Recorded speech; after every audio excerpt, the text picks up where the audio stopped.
Le directeur des associations membres de la FIFA pour l'Afrique et son homologue de la CAF en séjour de travail en Guinée. Les émissaires de la FIFA et de la CAF sont venus s'enquérir des réalités sur les multiples crises que traverse le football guinéen. Ils ont saisi l'opportunité pour visiter les installations du centre technique de Nongo. Reportage Djibril Kamara. Un tête-à-tête à huis clos entre le ministre Lansana Diallo, les acteurs concernés par la crise à la FEGIFOOT et les émissaires de la FIFA et la CAF. Les entretiens essentiellement dominés par la recherche de la solution pour une sortie de crise. Devant la presse, Gelson Fernandez et son homologue sont longuement revenus sur le motif de leur séjour en Guinée. L'objet, c'est tout simplement de venir faire un point de situation, réfléchir sur la feuille de route à venir qui sera faite par la commission électorale et qui sera validée par la FIFA, la CAF et aussi la commission en elle-même.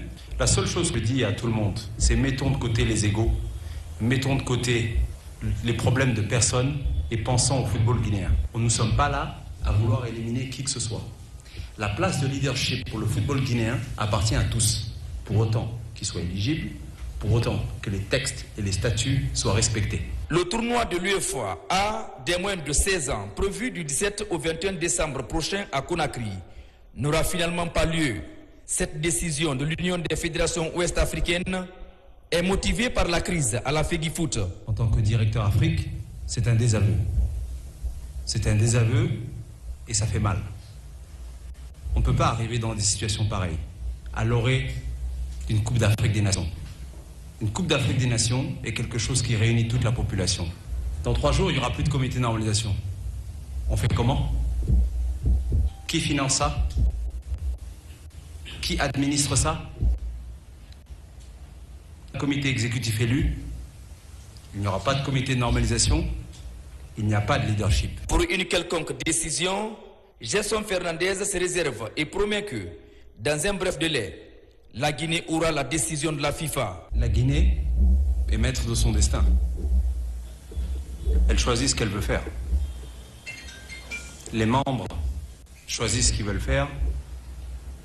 Nous, on a donné notre position, on va donner notre position dans les prochains jours.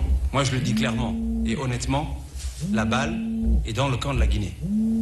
Pas dans le camp de la FIFA, ni dans le camp de la CAF. Dans la foulée, la délégation a visité les installations du centre technique de Nongo, les bâtiments et des chambres rénovées en passant par la nouvelle pelouse synthétique mise en place par le CONOR. Les émissaires ont apprécié la qualité des travaux.